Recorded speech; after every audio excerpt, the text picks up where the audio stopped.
Bom dia, Bel, tudo bom? Minha filha ligou, minha neta não tá bem, tá doente. Tá bom.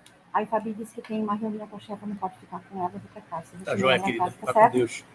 Você desculpa, porque nós vamos ficar. E Marcos foi buscar água lá na fonte, que daí não paga, né? Vai com Deus, amiga. Tá bom. Vai na paz. Bom, gente, a gente hoje vai começar a ver um pouco sobre... A gente viu, as semanas anteriores, a gente viu aqui sobre Paulo, sobre Estevão. Não sei se vocês acompanharam pelos vídeos, mas a gente viu a história do cristianismo. Então, a gente viu aqui, a gente se debruçou um pouco aqui sobre a missão desse apóstolo Paulo, né? Esse convertido de Damasco, chamado Paulo de Tarso, que recebeu, digamos assim, esse chamamento do Cristo para que pudesse dar conta de seu apostolado. Então, a gente vai ver um pouco aqui hoje qual foi o caminho que ele adotou, que ele escolheu para fazer para cumprir essa sua tarefa, né? E aí eu estava fazendo as principais ideias do que a gente vai começar a estudar é que as viagens missionárias de Paulo revelaram a sua missão especial como apóstolos dos gentios. Então, essa palavra aí, gentios, eu já comentei aqui, mas vou comentar de novo. Vocês imaginem o seguinte, quando veio o cristianismo, a gente trata o cristianismo como a segunda revelação. Por que segunda revelação?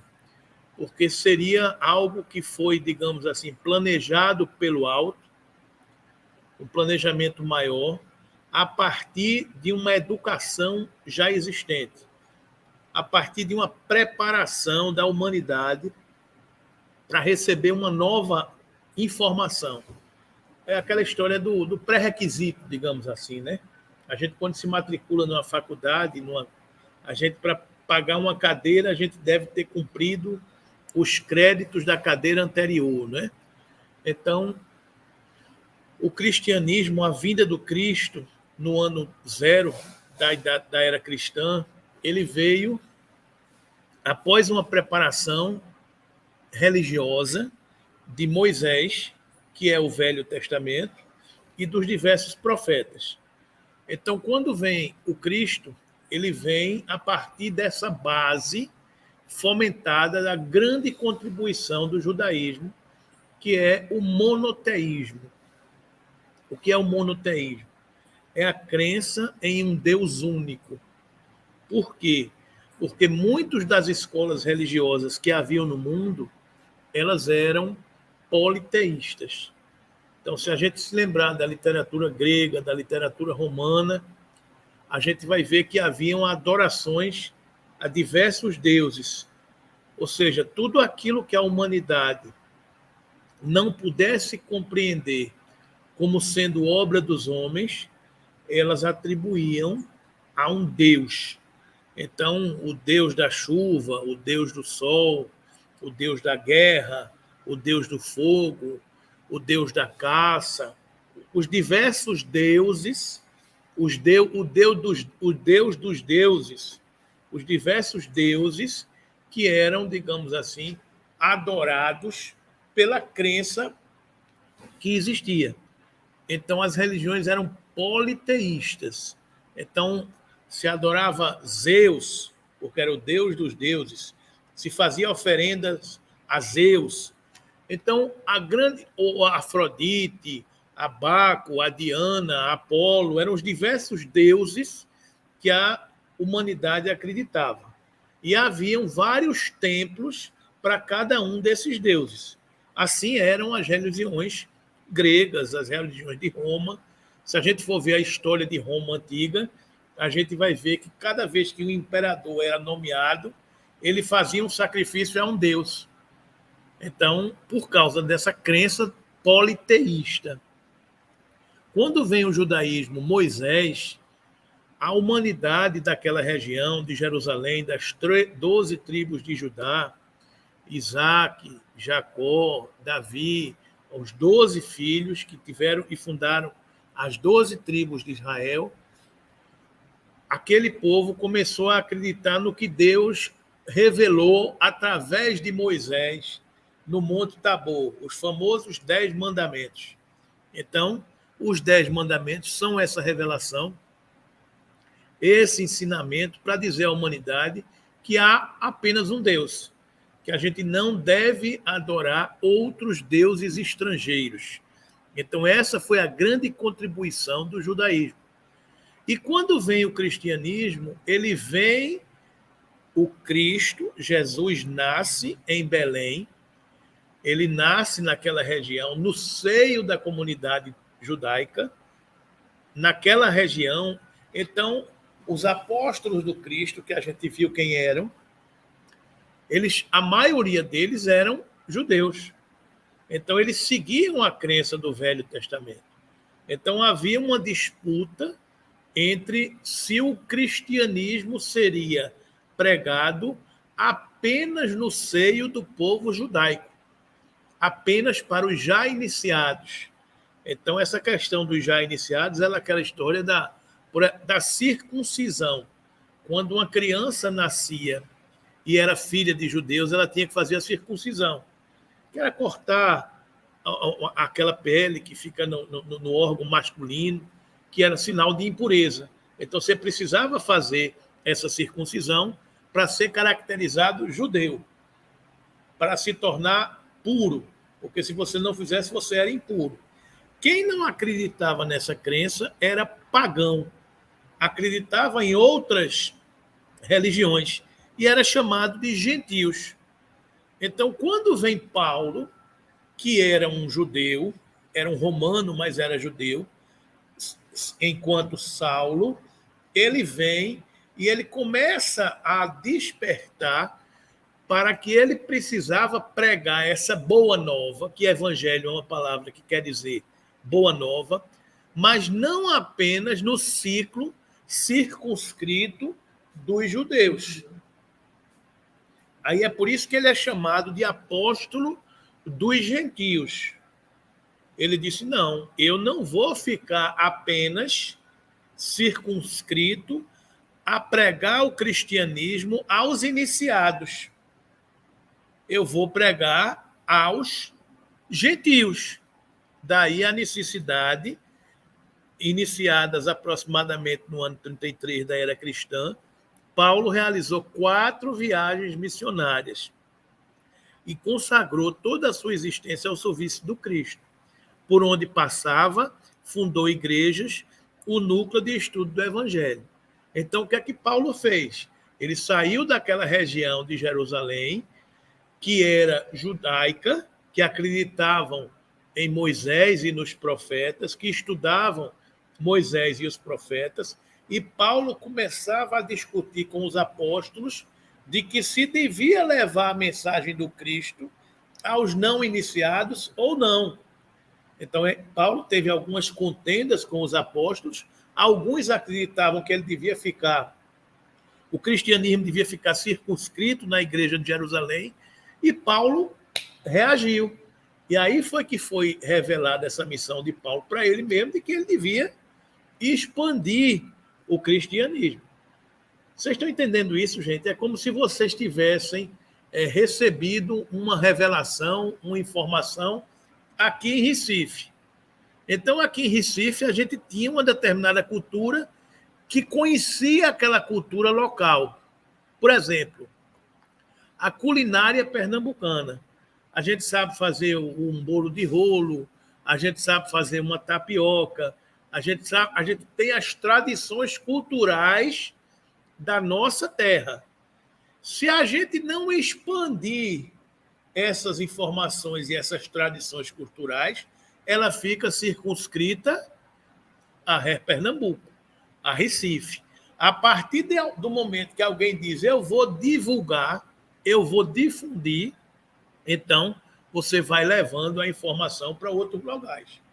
Por exemplo, o bolo de rolo hoje é uma iguaria conhecida em todo o Brasil e em alguns lugares do mundo.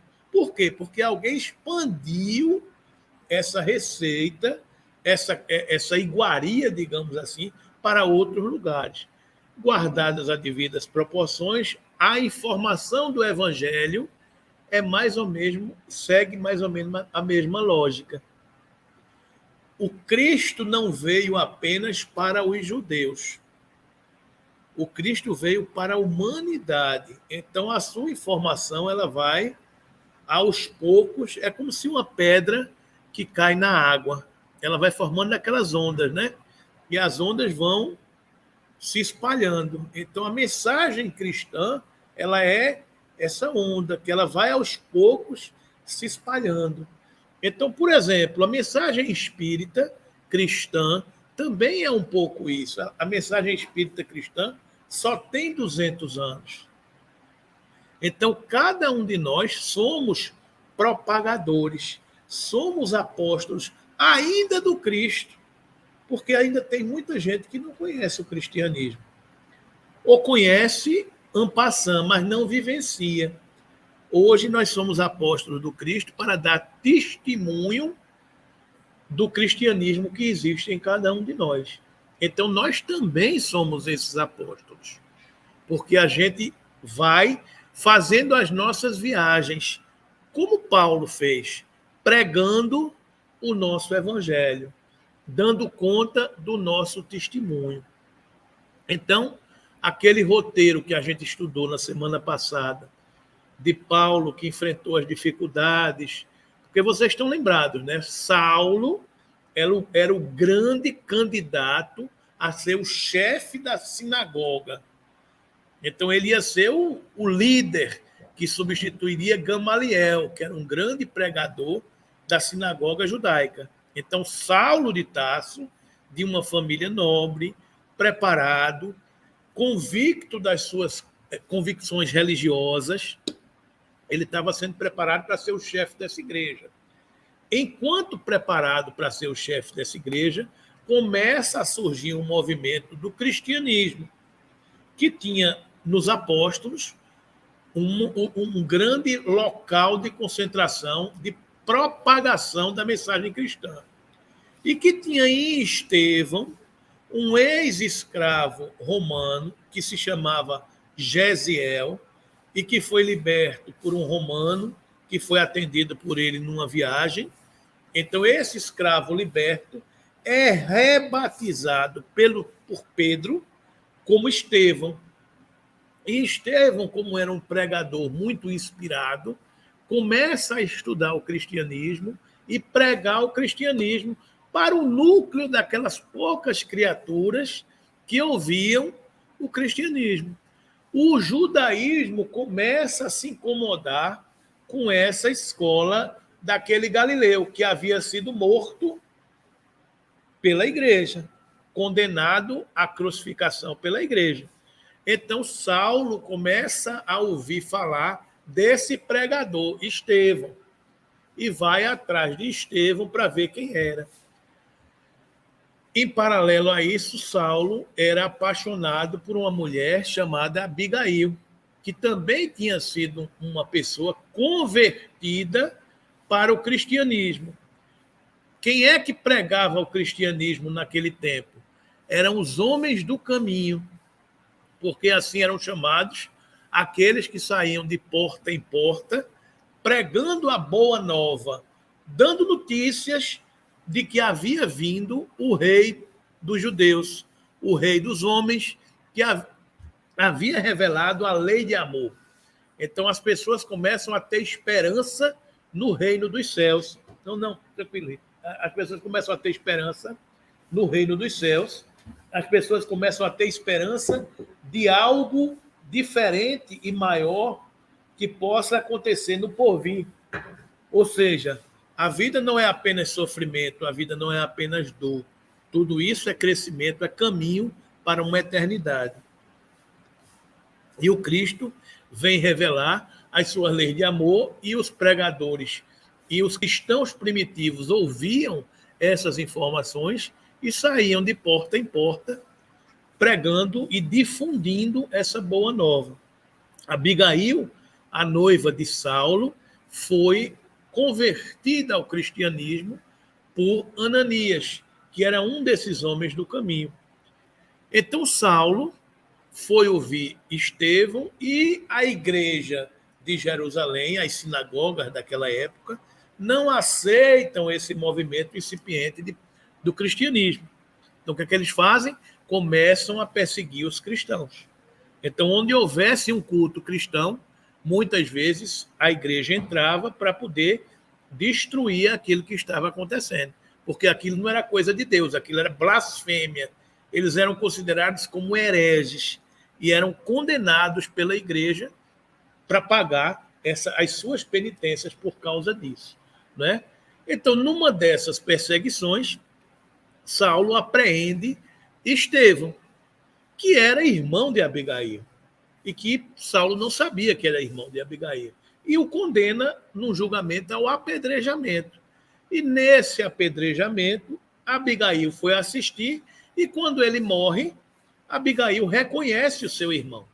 Então, o mundo de Saulo desaba, porque ele condenou e apedrejou o irmão do amor da sua vida. Então, ele começa a entrar em parafuso e começa a entrar em dificuldade e se revolta com tudo aquilo. A partir desse momento, Abigail vai embora, acaba o relacionamento de Saulo e ele se revolta muito mais. Aí ele diz, eu vou perseguir esse que fez Abigail se tornar cristã. Então ele faz uma viagem com autorização da igreja para prender, para matar os cristãos, e ele sai em perseguição de Ananias, que foi aquele que havia convertido Abigail. Então ele vai para Damasco prender Ananias. No caminho de Damasco, Saulo tem uma visão, Jesus aparece para Saulo. E Jesus aparece muito iluminado, e a luz de Jesus é tamanha que cega Saulo. E Jesus pergunta a Saulo, Saulo, Saulo, por que me persegues? Não recalcitre contra os aguilhões. Então, Jesus diz a ele, não lute contra alguma coisa que é muito maior, não lute contra as suas dúvidas. E nesse momento, Jesus manda que ele procure Ananias em Damasco.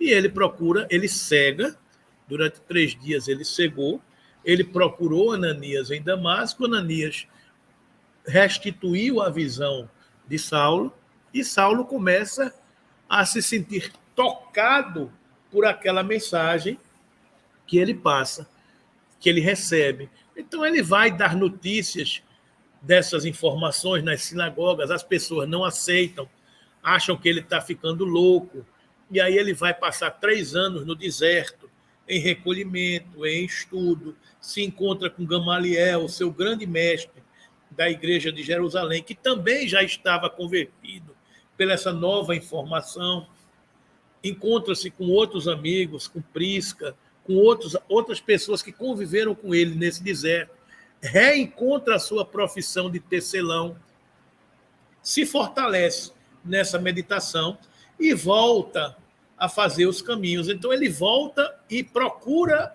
Jerusalém, procura Pedro.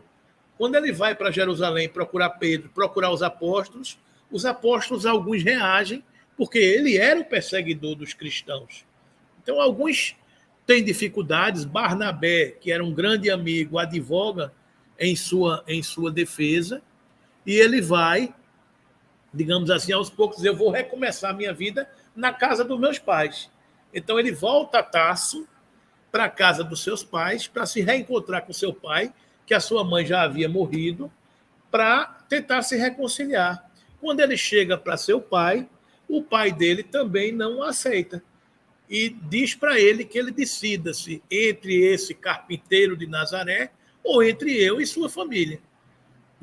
Aí ele falou que Jesus tinha vindo para todos, aquele diálogo que a gente estudou a semana passada. Então o pai dele disse, você já fez a sua escolha. E ele sai da casa do pai. Ou seja, Saulo foi desacreditado pela igreja, que ele acreditava, a igreja de Jerusalém, pela família, pelos amigos. Então ele estava se sentindo só, sobrecarregado nessa sua nova missão. E aí ele adormece numa caverna próximo à cidade de Tarso, e ele tem uma visão em sonho, ele se reencontra com Abigail e com Estevão, que já estavam desencarnados, mas que se encontram com Saulo e dizem a ele aquele roteiro, que eu acho que é um roteiro para todas as nossas vidas, aqueles questionamentos que Saulo começa a ter em relação às dificuldades que ele iria enfrentar no cumprimento de sua missão.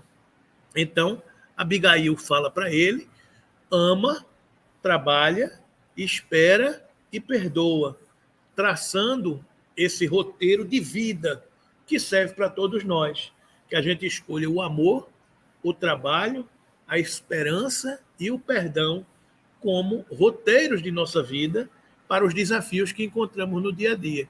Fortalecido por essa presença espiritual, por esse amor, Saulo retorna para Jerusalém com os apóstolos e diz: eu agora não vou ficar apenas na igreja de Jerusalém.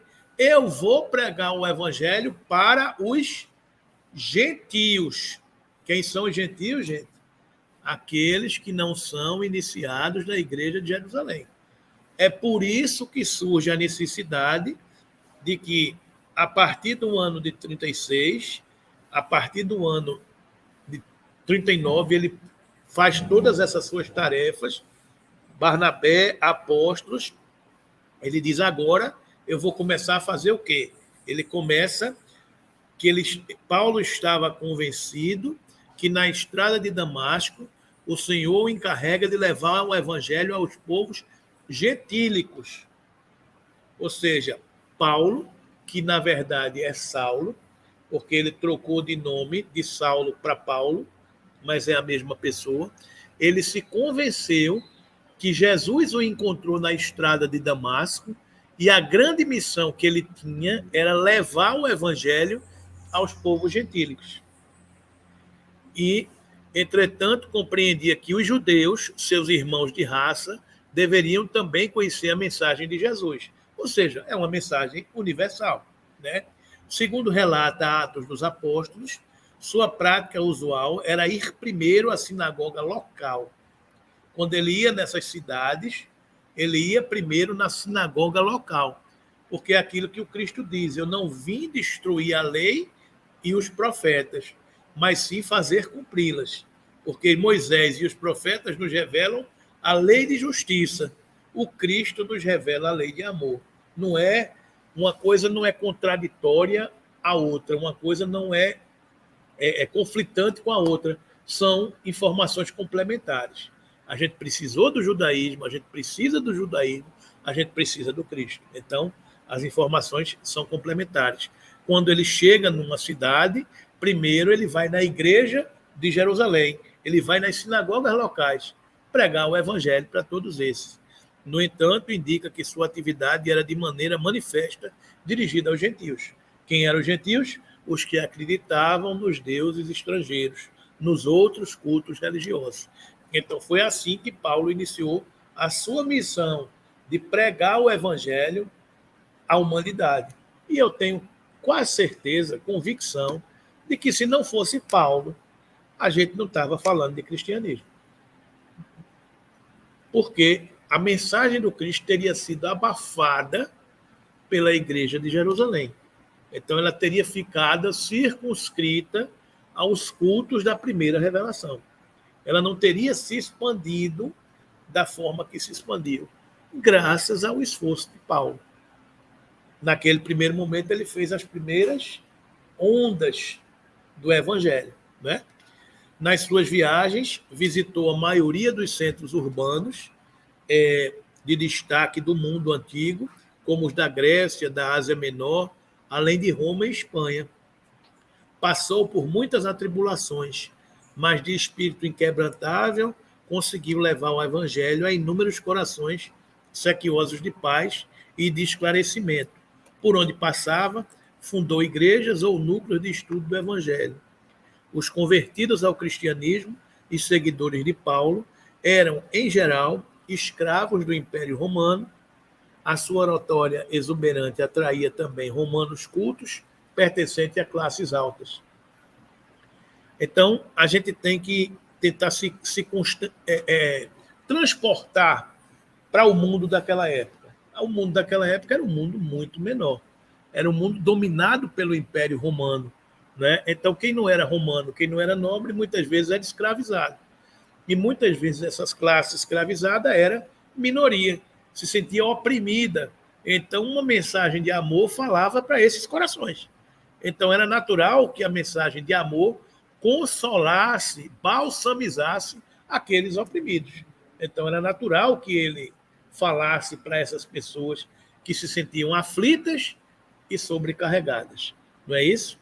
Alguns eram claramente pessoas influentes, do tipo que levava litígios pessoais aos tribunais de justiça e que podia se permitir fazer doações para as boas causas. Mas no seio desses romanos apareciam muitas almas nobres que se encantavam com a mensagem, com a oratória do Cristo, do Paulo, não é? E se convertiam e doavam casas, recursos para a fundação e a manutenção das igrejas incipientes daquele momento, né? Os companheiros de trabalho de Paulo desfrutavam também do estilo de vida tipicamente móvel das classes mais altas. Na ausência das igrejas instaladas em prédios, a comunidade cristã dependia da generosidade de seus membros mais ricos para fornecer instalações para o culto coletivo e hospitalidade para pregadores ambulantes. Ao mesmo tempo, Paulo tinha a convicção de que o evangelho transcendia as bandeiras de raça, sexo e classe, e insistia na igualdade de todos os crentes.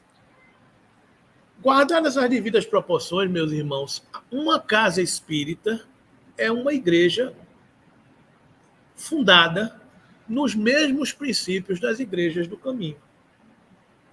Porque uma casa como essa, ela não é mantida por nenhuma organização maior que sustenta tudo isso aqui. Ela é mantida pela caridade, pelo serviço de muitos, por todos vocês que trabalham no dia a dia. Ela assiste muitas famílias que não convivem conosco, mas assistem muitas famílias que estão conosco. Então, esse prédio foi comprado com os recursos materiais de um ou outro tarefeiro da tarefa do Cristo. A construção desse prédio proporcionou que muitos se mobilizassem para conseguir doações. Tijolos, cimento, chás, shows, arrecadação de dinheiro para pagar o serviço da construção de tudo isso que está aqui. E hoje, o trabalho que é feito aqui, a gente viu o Marco, que não está podendo participar do nosso estudo, porque está indo pegar uma doação, uma água mais barato aqui e acolá. Vocês participam da sopa toda sexta-feira, que começou com Dona Flora. Dona Flora era uma figura que trabalhava com a família que fundou essa instituição espírita e que começou a fazer essa sopa para as pessoas assistidas. Então, era como começou a fazer essa sopa, ficou a sopa Dona Flora, que hoje inspira esse trabalho de toda sexta-feira de vocês. Então, assim foram essas igrejas que começaram sob a inspiração da caridade, sob a inspiração do Cristo, de servir. Então, aqui são feitas palestras, estudos, que é o que a gente está fazendo aqui. Aqui se estuda o cristianismo, se estuda o espiritismo e se pratica a caridade, conosco e com os outros, porque o primeiro cliente de uma casa espírita somos nós mesmos. Nós é que precisamos da casa espírita, porque a partir da nossa convicção de que estamos servindo, a gente serve a alguém, a gente se sente útil, a gente se transforma. Então, esses modelos de sustentação são os modelos do cristianismo primitivo, né? Então, as casas hoje que são fundadas por essa vocação de que cada um vai pregando onde for necessário. Por exemplo, o espiritismo não existe como um movimento forte fora do Brasil. Fora do Brasil, a gente tem movimentos incipientes de espíritas brasileiros que fundam núcleos de estudo na Europa, nos Estados Unidos, na Ásia. E por quê, gente? Essa onda. A coisa vai aos pouquinhos. Só que eu não sei, eu não tenho nenhuma condição de prever se o espiritismo vai crescer fundando casas espíritas. Talvez o espiritismo cresça na consciência das pessoas, vindo pelo lado da ciência, das leis naturais, atualizando o pensamento religioso e filosófico de muita gente. Por quê? Porque está na lei de Deus. Então, talvez não seja mais necessário abrir novos templos, mas é necessário atualizar os pensamentos, entender as informações. Por quê? Porque a gente viu que a árvore do amor é uma só e que todos nós somos galhos de uma mesma árvore, não é isso?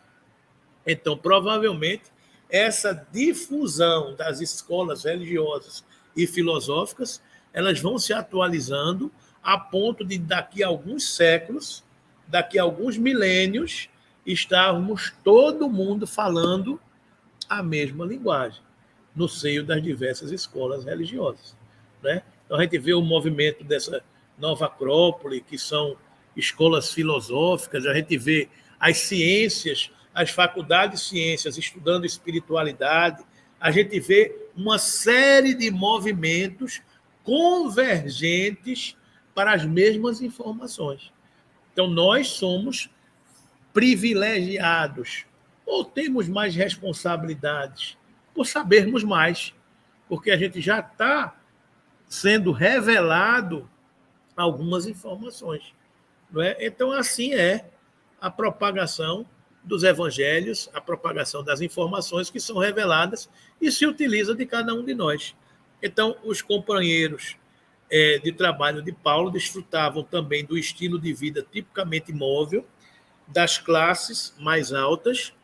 Na ausência das igrejas instaladas em prédios, a comunidade cristã dependia da generosidade de seus membros mais ricos para fornecer instalações para o culto coletivo e hospitalidade para pregadores ambulantes, e, ao mesmo tempo, Paulo tinha a convicção de que o evangelho transcendia as barreiras de raça, sexo e classe e insistia na igualdade de todos os crentes.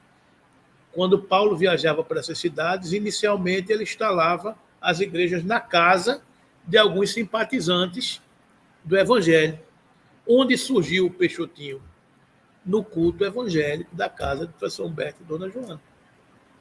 Desse culto evangélico de uma casa, ele se expandiu para um aluguel de uma garagem na Barão de Souza Leão, e da garagem da Barão de Souza Leão comprou-se esse terreno, e o Peixotinho hoje é o que é. Então, isso fazem 34 anos que a gente já está nessa pisadinha, nessa jornada. Então, é assim esse movimento. E se você for olhar a maioria das casas espíritas, também foi assim.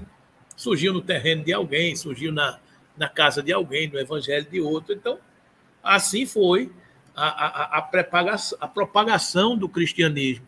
Peixotinho, nas suas missões, também foi um apóstolo que foi abrindo fronteiras do espiritismo. Peixotinho era militar, então, como carreira militar, ele viajava de estado em estado, de cidade em cidade, servindo a pátria, servindo a sua tarefa. Então, ele fundou o espírito em Macaé, em Campos, no Rio de Janeiro, em Pernambuco. Por quê? Porque a sua mediunidade estava a serviço da informação espírita. Então, pela carreira militar, ele viajava. Então, ele ia para Campos. Lá em Campos, ele fundou uma casa espírita. Ele ia para Santos. Lá em Santos, ele fundava uma casa espírita. Ele foi para o Rio de Janeiro. No Rio de Janeiro, ele funda uma casa espírita. A família dele vem para Recife. A família dele funda uma casa espírita. Então, aonde o cristão for chamado a florescer, que ele floresça. Daqui a pouco no Mato Grosso, né, Cleusa? Então, aonde a gente for chamado a florescer, a gente vai florescendo. A gente vai levando aquela informação que a gente tem dentro da gente. Esse é que é a missão. E essa foi a missão de Paulo.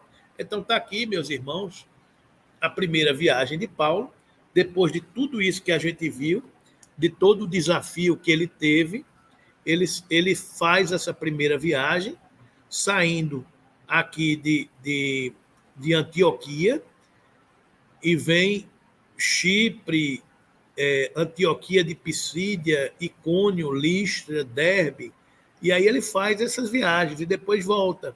Então vocês imaginem, gente, quando a gente faz uma viagem, a gente imagina pegar um avião, pegar um ônibus, pegar um carro, né?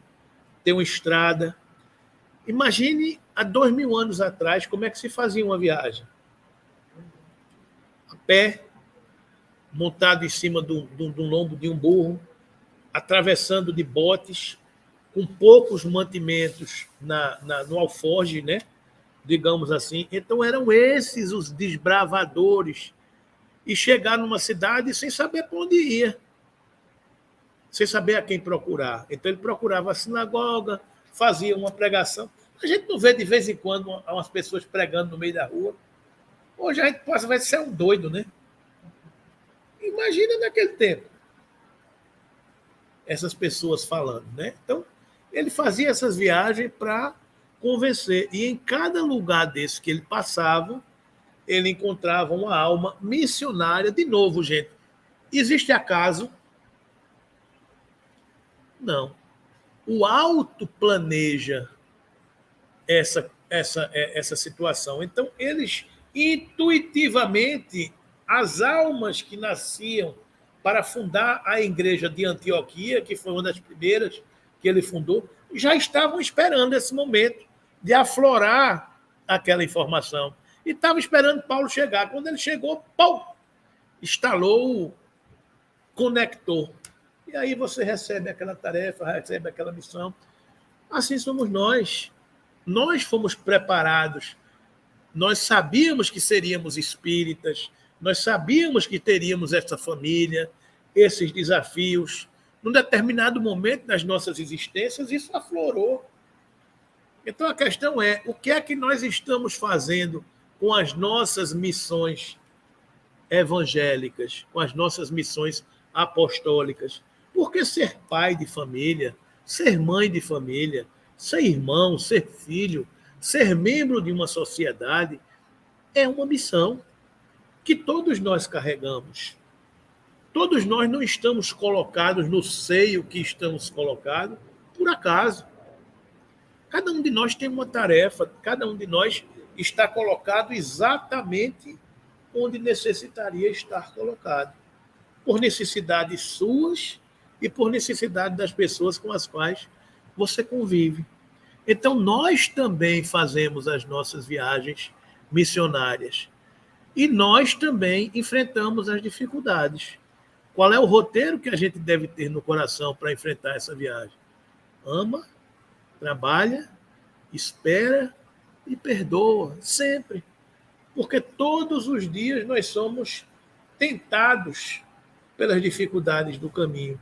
Um parente difícil, um irmão que não concorda, um amigo que nos agride, uma dificuldade financeira, uma enfermidade do corpo, uma fragilidade nossa, uma insegurança pessoal, um problema emocional.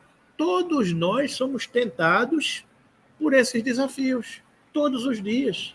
Então, esses missionários, esses apóstolos, nos falam da grandeza de cumprir uma tarefa, de cumprir uma missão.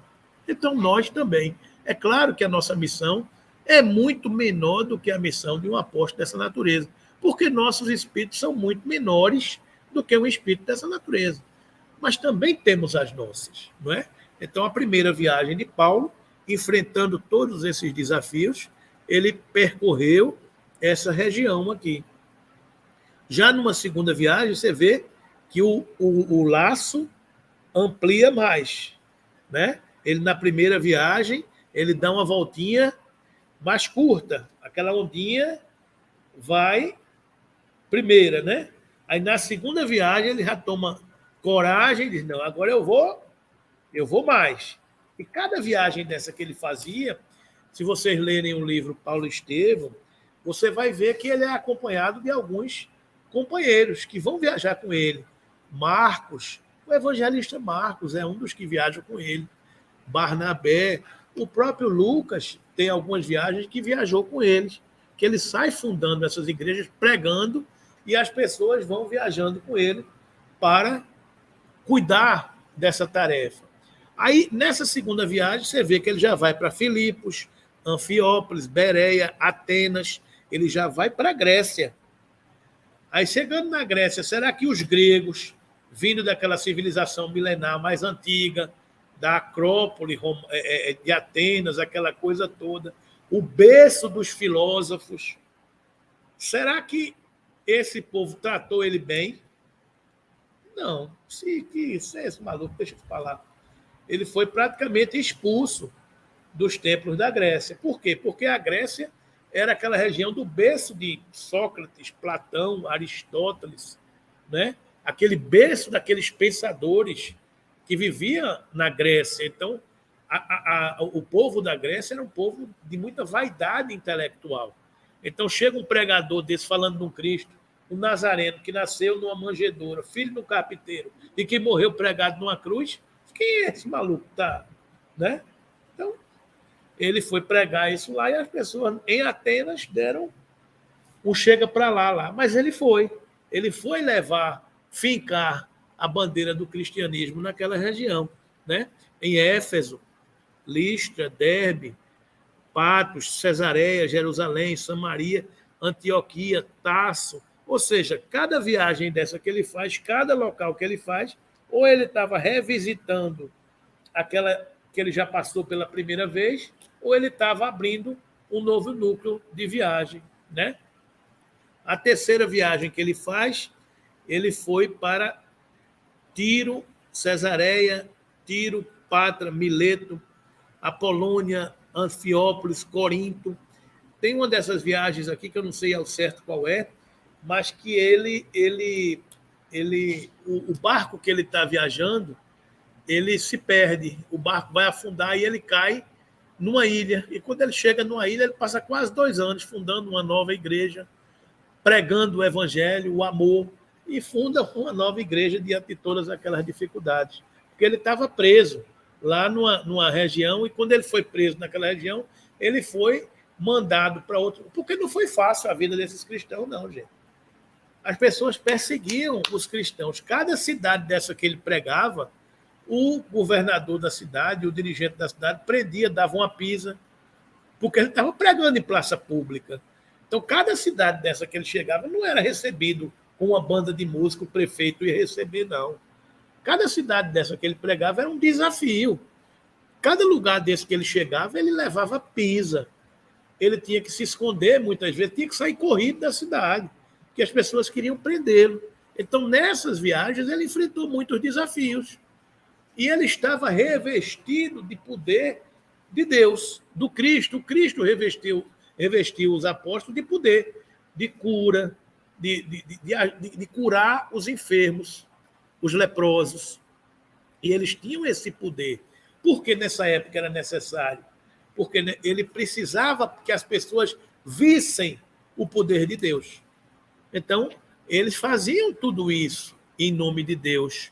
Ele curou, teve uma passagem dele que uma autoridade romana, ele praticamente cegou o camarada numa discussão lá. Ele ficou cego pelo poder que ele estava revestido daquela situação, né? Então, tudo isso existiu para quê? Para as pessoas perceberem que aquilo era verdade. A mesma coisa da materialização dos espíritos. O fenômeno da materialização dos espíritos só aconteceram para as pessoas perceberem de que existem espíritos. Porque senão até hoje a gente estava discutindo, como está até hoje discutindo em muitos lugares, né? A gente até hoje não acredita, né? A gente, você é espírita, tu já viu? Não vi não, mais ou menos. Mas se eu estivesse aqui e vocês estivessem vendo, por exemplo, os espíritos que estão aqui presentes, a gente já pensava diferente, né? Se eu estivesse vendo o espírito que está sentado aqui do lado, eu não estou vendo nenhum espírito aqui não, viu, gente? Por favor. Só os encarnados. Mas se a gente estivesse vendo, não estaríamos só 8 pessoas aqui. Estaria 200. Porque as pessoas gostam do fenômeno. Pessoal, ali o pessoal está fazendo um estudo que aparece o espírito materializado. Ia ter que chamar a polícia aqui para a porta. Para poder barrar as pessoas, porque seria o fantástico, o miraculoso, o sensacional. Porque hoje a gente ainda precisa de ver para crer. Ainda somos o Tomé do Evangelho. Felizes aqueles que não precisam ver para crer. Então, eles passavam por tudo isso, por muitas dificuldades. Então, eles eram revestidos desse poder para poder as pessoas acreditarem e respeitarem e se converterem. Então, eu recomendo a vocês, leiam o livro Paulo Estevão, porque isso é um tratado do cristianismo, é uma obra linda, é uma obra maravilhosa, é uma obra emocionante, que a gente vivencia o cristianismo primitivo, a gente sente o que o Cristo presente no coração daqueles apóstolos, pregando a sua palavra, o seu evangelho a todo aquele povo. Provavelmente a gente estava lá, né? Não sei de que lado, mas a gente estava lá, né? Oi. Eu sei que você pensa igualmente.